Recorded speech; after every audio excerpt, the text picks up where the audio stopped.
Yang saya hormati Ketua Koordinator AIK, Islam dan Kemuhammadiyaan, kemudian Bapak-bapak dan Ibu-ibu sekalian, segenap tim AIK dan yang lainnya. Alhamdulillah pada pagi yang cerah ini kita diizinkan oleh Allah Subhanahu wa taala untuk bisa silatul ilmi, menyambung keilmuan dalam konteks memperdalam al-Islam dan kemuhammadiyaan kita. Dan insya Allah nanti kita akan mengkaji dua materi. Yang pertama tentang manhaj tarjih, metode dan aplikasinya. Manhaj tarjih ini berkaitan dengan metodologi pengambilan hukum yang ada di Muhammadiyah. Kemudian yang kedua, sesi yang kedua, nanti kita berhenti sebentar itu. Kita akan mencoba melihat bagaimana fatwa-fatwa tarjih yang berkaitan dengan kesehatan. Yang ada dalam TJA, Tanya Jawab Agama, jilid 1 sampai 8. Itu kita akan coba lihat terus bagaimana Muhammadiyah memandang suatu kasus dan bagaimana memutuskannya. Itu. Nanti insya Allah nanti kita dua sesi.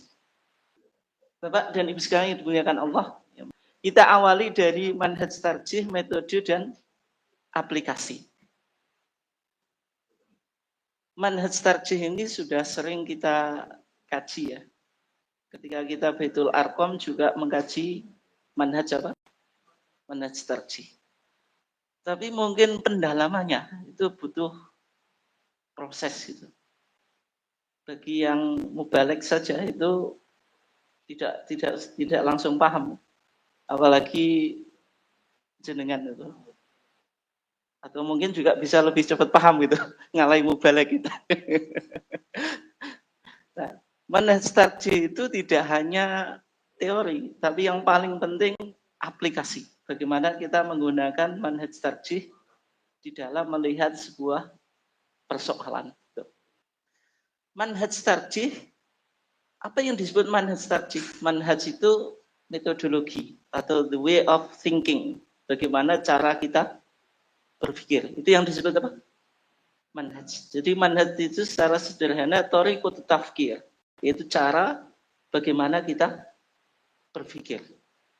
Atau metodologi berpikir. Dan tarjih itu yang asalnya itu memilih dalil yang kuat. Jadi makna tarjih itu menguatkan suatu apa? Pendapat atau dalil. Tapi kalau di Muhammadiyah, tarjih itu sama dengan ijtihad. Ijtihad itu apa? Ijtihad itu ya bagaimana kita menyimpulkan sebuah permasalahan yang berdalil pada Quran dan As-Sunnah. Itu yang disebut apa? Ijtihad. Tapi ijtihad itu kadang-kadang juga dalilnya nggak ada dari Quran dan As-Sunnah. Itu yang disebut apa? Ijtihad. Yang misalnya contohnya apa? Ijtihad itu. Apa Pak? Tuh. Apa? Nggak, maksudnya contoh ijtihad gitu. Dalam ibadah atau muamalat, contohnya apa? Apa? Hukum menggunakan HP itu. Boleh atau enggak itu? Itu ada dalilnya atau enggak? Nah, itu namanya ijtihad itu. Nanti melahirkan hukum bisa halal, bisa tidak gitu. Misalnya menggunakan HP pada saat apa? Sholat tidak di silent. Itu hukumnya apa? Itu nanti hasilnya, cara kita bagaimana menyimpulkan sebuah hukum itu disebut apa? Ijtihad. Dulu ketika Facebook itu lagi rame, itu kan pernah dibahas hukum memakai Facebook itu. Pernah dengar atau enggak? Itu dari Bahsul Masail. Dulu pernah ada Bahsul Masail mengkaji tentang apa? Hukum menggunakan Facebook. Itu contoh ijtihad.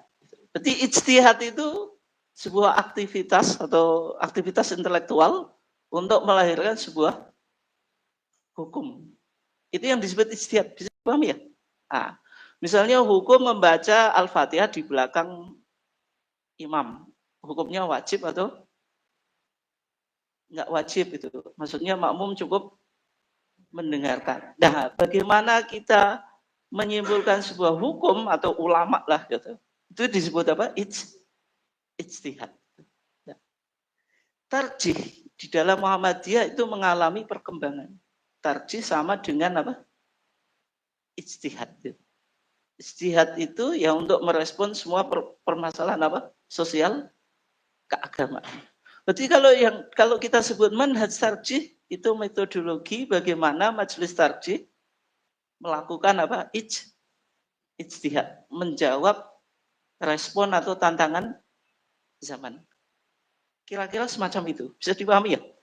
Nah, berarti kalau HPT itu sudah hasil. Tapi yang kita kaji itu metodologinya. HPT, Himpunan Putusan Tarjih, jilid 1 maupun 3. Kemudian TJA, sekarang sudah ada jilid 1 dan 9. Itu disebut produk tarjih. Sudah hukum instan. Sudah hukum apa? Instan. Tapi kalau manhaj tarjih, itu baru bagaimana cara kita mengolah sebuah hukum. Nah, contohnya kalau ibu-ibu ini kan ahli masak, gitu. Ya Bu. Tapi perempuan sekarang itu nggak mau disebut ahli masak. Nah, kalau sudah jadi makanan itu disebut produk. Tapi bagaimana kita memasak atau cara kita memasak sesuatu itu disebut manhaj. Oke ya.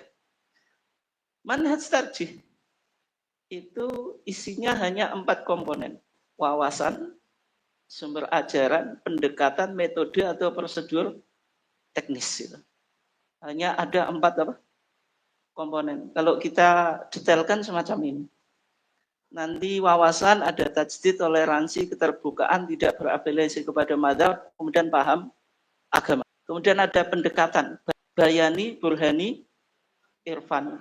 Kemudian prosedur teknis ini yang nanti kita nggak ambil karena ini terlalu berat. Nah, kita nanti akan cuma bicara 3 saja. Wawasan, sumber, pendekatan. Prosedur teknis nanti kalau jenengan sudah ahli nanti. Kan lama-lama jadi ahli. Tapi kabar gembira gitu ketika saya sering diundang kemana-mana itu. Meskipun PDI Bojonegoro kondisinya kayak gini, itu masih agak nyambung ketika kita bicara tentang apa? Tarjih. Tapi di tempat yang lain itu sama sekali gitu. Saya bingung sendiri gitu. Ya karena bicara sesuatu yang tidak dipahami itu kan nggak enak gitu, nggak nyambung gitu. Bapak dan Ibu sekalian yang dimuliakan Allah, kita awali dari wawasan. Wawasan ada 5. Paham agama, tajdid, toleransi, keterbukaan atau the openness, kemudian wawasan tidak berafiliasi kepada madzhab tertentu. Ini yang disebut apa? Wawasan ketarjihan. Paham agama, tajdid, toleransi, keterbukaan, tidak berafiliasi kepada madzhab tertentu. Kita awali dari paham agama. Paham agama atau wawasan paham agama itu bisa kita temukan di kitab Masalah 5 atau kitab Al-Masail Al-Khams. Isinya apa, Pak? Masih ingat atau enggak? Alhamdulillah lupa ya. Apa coba masalah 5 apa? Berulang kali kita. Apa-apa? Masalah ini apa? Ini masalahnya cuma 5 loh, Bapak dan Ibu sekalian yang digunakan Allah. Dan kalau jenengan hafal itu bikin cerdas. Bikin cara kita memandang sesuatu sebagaimana perspektif apa? Muhammadiyah. Tapi kalau masalah jenengan kan banyak. Hafal, Pak. Masalahnya jenengan. Kalau perlu tidak perlu untuk dihafal, diingat, malah ngeluh. Tapi kalau masalah 5 ini penting untuk kita ingat selalu. Apa yang pertama? Mahuwaddin. Apa itu? Agama. Yang kedua? Mahiyat dunia. Apa itu dunia? Yang ketiga? Mahiyal ibadah. Itu apa itu ibadah? Kemudian yang keempat? Mahuwasabilullah. Yang kelima? Mahuwal? Yang ngomong yang mana ya? Oh itu. Ya, oke.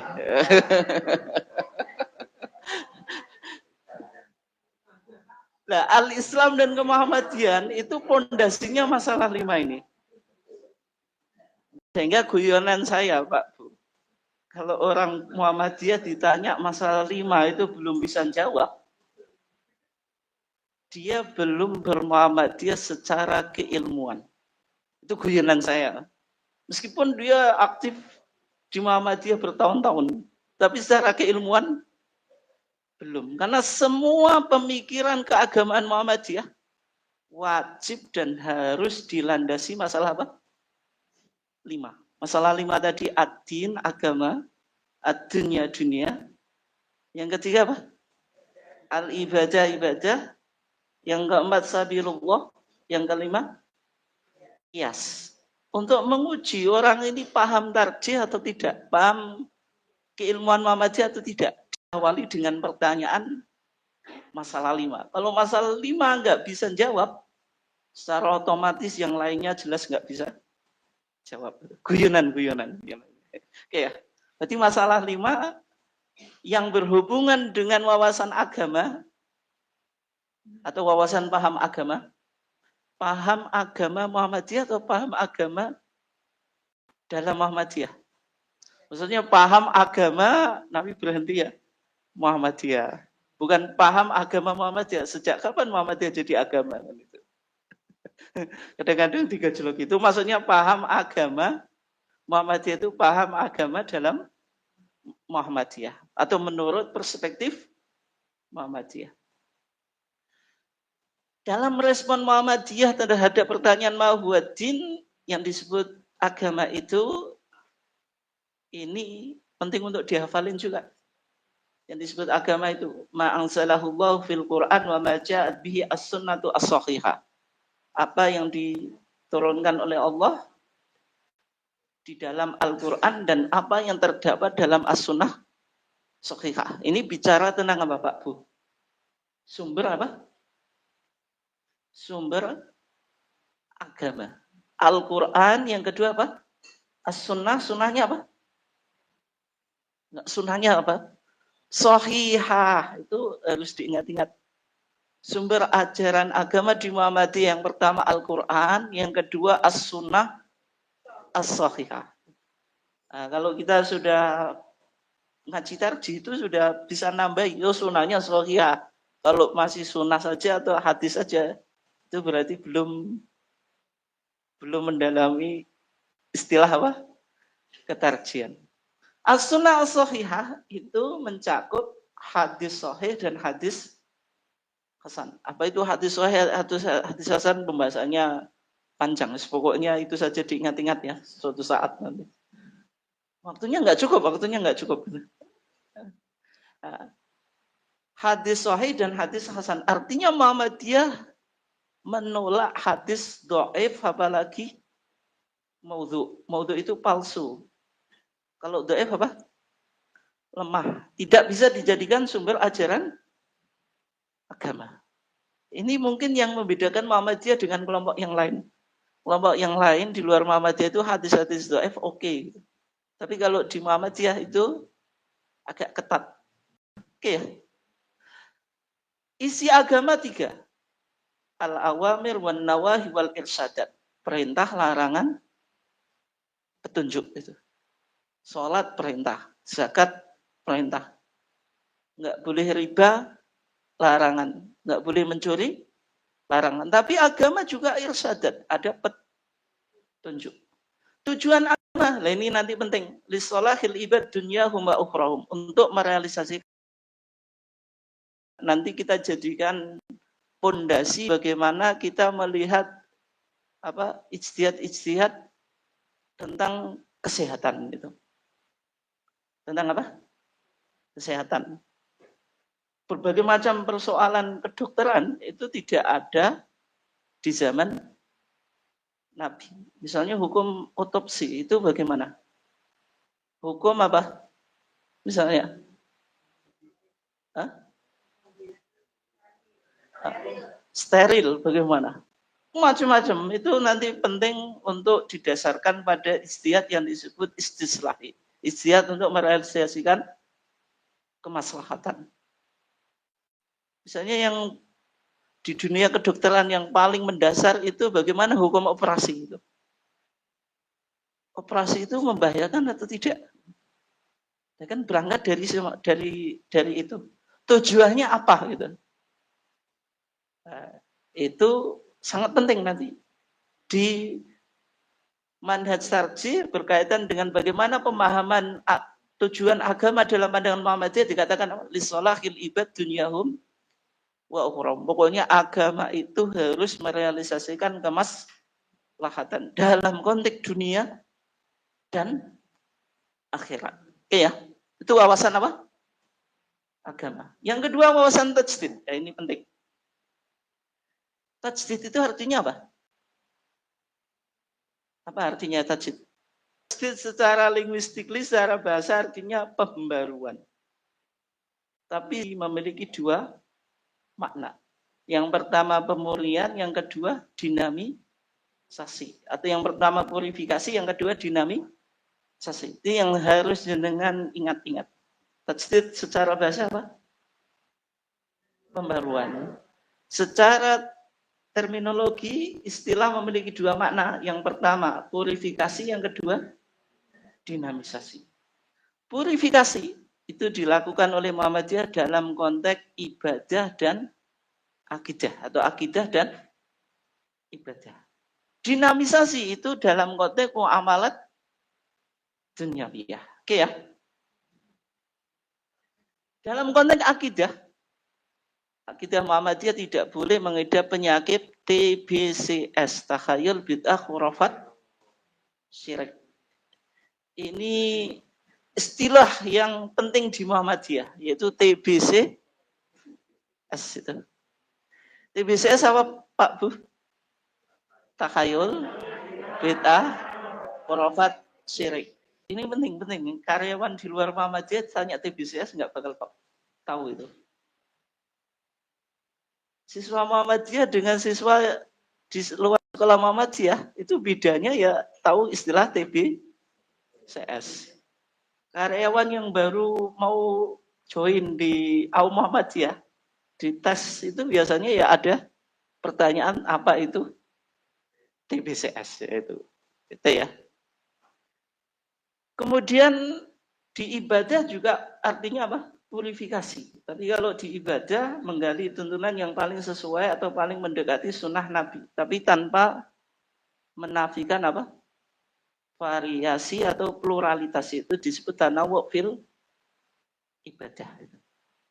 Ya, kalau tadi contohnya tajdid dalam bidang akidah, Muhammadiyah nggak membolehkan kalau kita ziarah kubur meminta kepada 11 angka sial atau angka enggak sial? Angka sial, unlucky number. Tapi pimpinan Muhammadiyah jumlahnya 13 itu menantang kesialan. Jadi semua putusannya pasti membawa sial. Tapi betul atau enggak? Enggak juga. Gitu. Dalam konteks ibadah contohnya banyak. Kenapa kok misalnya ketika kita sholat, bacaan sholawatnya enggak pakai sayyidina. Khasnya Muhammadiyah apa misalnya?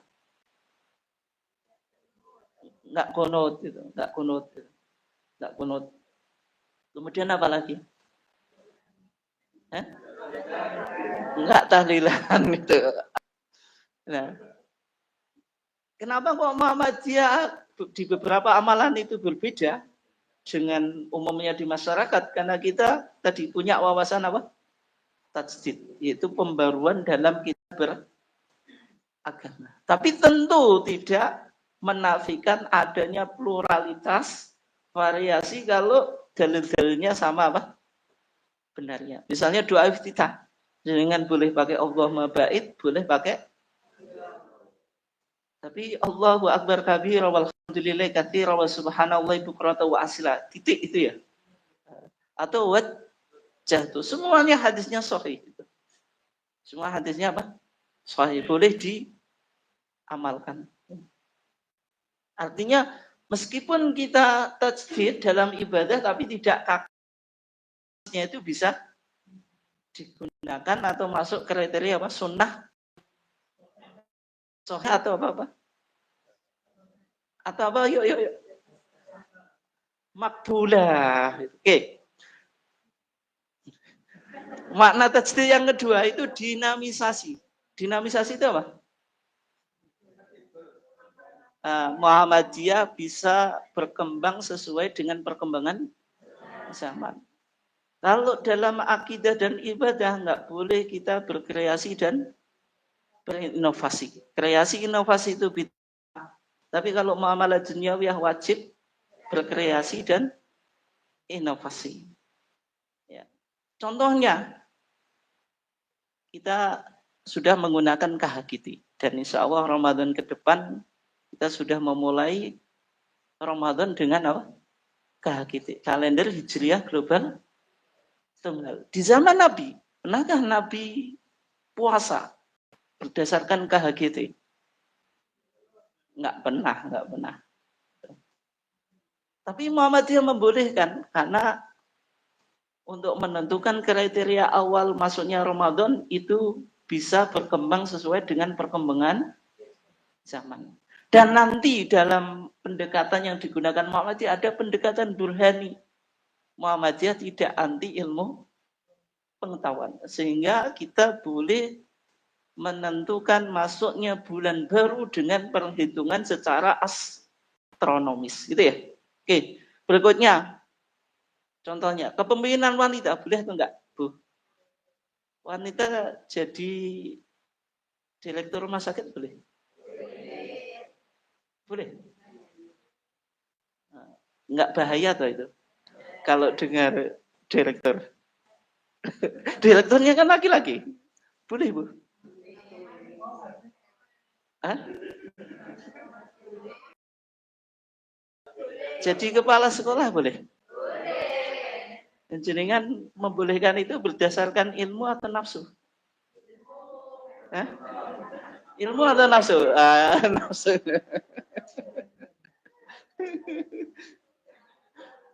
Yang jelas Muhammadiyah membolehkan ya, meskipun di zaman Nabi wanita itu perannya masih sifatnya apa? Domestik. Tapi Nabi punya kader Aisyah. Aisyah itu ternyata pernah memimpin peperangan itu. Melawan siapa? Ali di perang apa? Jamal. Menunjukkan Aisyah juga pernah memimpin secara publik gitu ya. Intinya kepemimpinan wanita itu kan bisa berkembang sesuai dengan perkembangan apa? Zaman. Tapi kalau wanita sebagai kepala rumah tangga, Bu, enggak boleh. Enggak boleh. Hah? Karena nas Qur'annya jelas ya. Ini muamalah dunia, Pak. Oh, kalau rondo boleh, karena enggak ada suami. Pokoknya selama enggak ada suami boleh gitu. Hah? Kalau sholat boleh atau enggak? Enggak boleh. Yang boleh berarti konteksnya muamalat duniawiyah. Oke ya.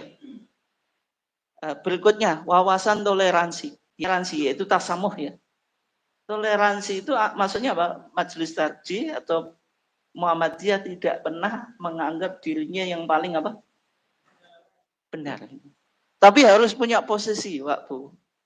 Misalnya kita kunut subuh bagaimana? Sikap kita tidak kunut subuh, tapi tidak membid'ahkan orang yang kunut subuh. Itu makna toleransi ya. Karena kunut subuh wilayah ijtihad. Tapi kalau jenengan orang Muhammadiyah ya mengikuti pandangan Muhammadiyah. Maksudnya bukan toleransi itu berarti saya kadang ya kunut, kadang enggak gitu. Bebas-bebas saja gitu. Itu bukan toleransi itu. Enggak punya pendirian gitu.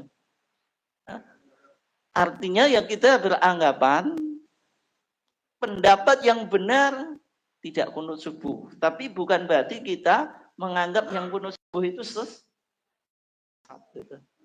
Bisa dipahami ya? Bukan artinya kunut subuh boleh. Yang tidak boleh, yang tidak sholat subuh. Bukan itu, maksudnya bukan itu. Itulah statement normatif. Gitu. Atau statement merangkul semuanya.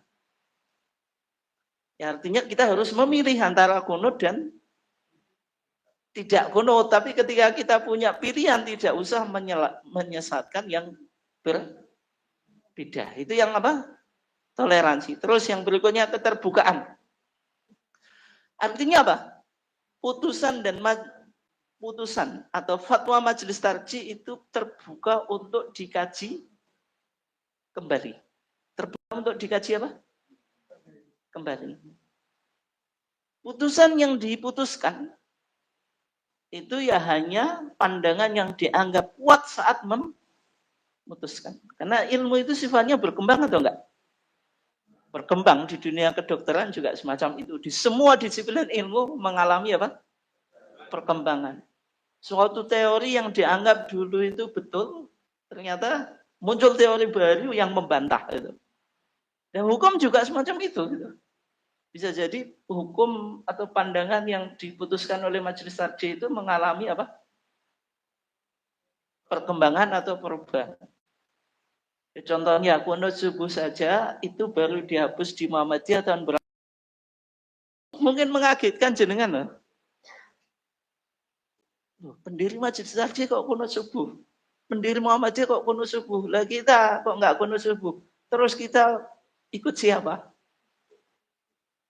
Ya kita di Muhammadiyah ikut dalil yaitu Quran dan As-Sunnah. Sehingga Muhammadiyah bukan Dahlaniyah, bukan pengikut Bayi Ahmad Dahlan. Tapi Muhammadiyah tidak dipisahkan dari Ahmad Dahlan. Bisa dipahami ya? Muhammadiyah bukan pengikut dalam arti semua yang dilakukan oleh Bayi Ahmad Dahlan dari A sampai Z harus diikuti. Tapi juga tidak bisa Muhammadiyah terlepas dari Kiai Haji Ahmad Dahlan. Ya kayak kita menyikapi madhab. Muhammadiyah tidak bermadhab, tapi juga bukan anti madhab. Oke ya. Ya meskipun kita sering diserang di sini ya. Oh Muhammadiyah nggak jelas menyimpang dari ajarannya Bayi Ahmad Dahlan. Yang ngomong gitu karena tidak paham manhaj tarjih. Nah, contoh yang lain misalnya dulu memasang gambar Kiai Haji Ahmad Dahlan itu pernah diharamkan. Ada di HPT. Di putusan Sidoarjo 1968, putusan itu dicabut. Sekarang di Aum Muhammadiyah itu ada fotonya Bayi Ahmad Dahlan atau enggak? Ada. Kenapa kok dulu dilarang kan? Dilarang karena ditakutkan memutuskan. Pegang gambarnya Bayi Ahmad Dahlan, ngalap berkah itu diusapkan ke muka itu. Itu betul loh Pak Bu. Saya pernah lihat orang saking pingin haji itu. Di tempat sholatnya itu dikasih gambar Ka'bah. Tiap sholat itu dipegang kemudian diusapkan ke wajah.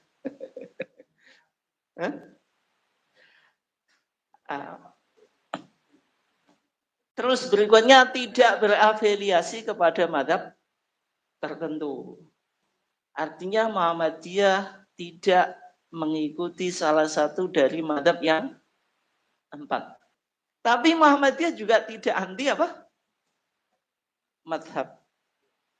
Sehingga di fatwa kita itu kadang memunculkan pandangan madhab. Tapi yang tetap dijadikan acuan itu Al-Quran dan As-Sunnah. Pendapat madhab itu untuk menguatkan kesimpulan kita di dalam berijtihad. Bapak dan Ibu sekalian dimulakan Allah. Kalau kita berijtihad cukupkah kita hanya berpedoman pada Quran dan Sunnah tanpa melihat pendapat ulama? Cukup atau enggak? Enggak cukup. Itu kalau bilang cukup itu biasanya ilmu cek cetek. Dia nggak menguasai kitab kuning gitu biasanya orang.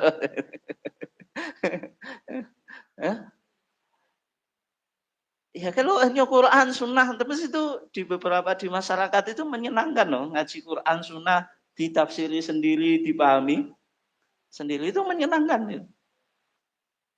Tapi kalau di Muhammadiyah bukan semacam itu. Meskipun HPT atau TJA itu kayaknya putusan kemudian dalil Quran dan Sunnah.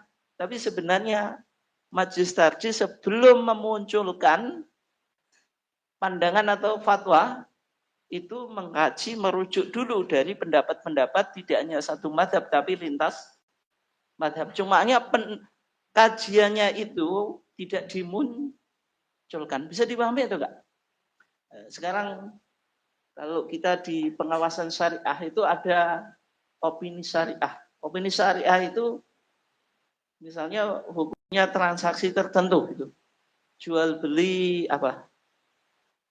Jual beli lewat online itu bagaimana hukumnya? Nah, semacam itu nanti dalam sidang itu memunculkan banyak pendapat gitu. Di antaranya pendapat mazhab dan seterusnya. Gitu kan? Kalau dalam pandangan mazhab jual beli itu barangnya harus tahu, kelihatan, wujud. Tapi kalau online itu kan hanya deskripsi saja. Itu boleh atau enggak? Nah, tapi dalam kita memunculkan fatwa itu langsung kesimpulannya hukum jual beli online boleh. Syaratnya 1, 2, 3. Hanya poin-poinnya saja. Itu disebut opini syariah. Tapi opini syariah itu punya basis kajian yang tadi menelusuri literatur gitu. Bisa dipahami atau enggak? Oleh sebab itu HPT itu tinggal yang menjelaskan. Kalau yang menjelaskannya ilmunya cetek-cetek ya nggak akan banyak berbunyi. Gitu. Tapi kalau ilmunya dalam, dia bisa menjelaskan kayaknya nggak ada tuh di HPT. Memang nggak ada. HPT itu hanya apa? Hanya global gitu, tidak dalam. Gitu. Tapi dalamnya bisa kita gali dari literatur ulama. Sehingga kesimpulannya apa? Meskipun Muhammadiyah tidak bermadhab, tapi juga tidak anti madhab.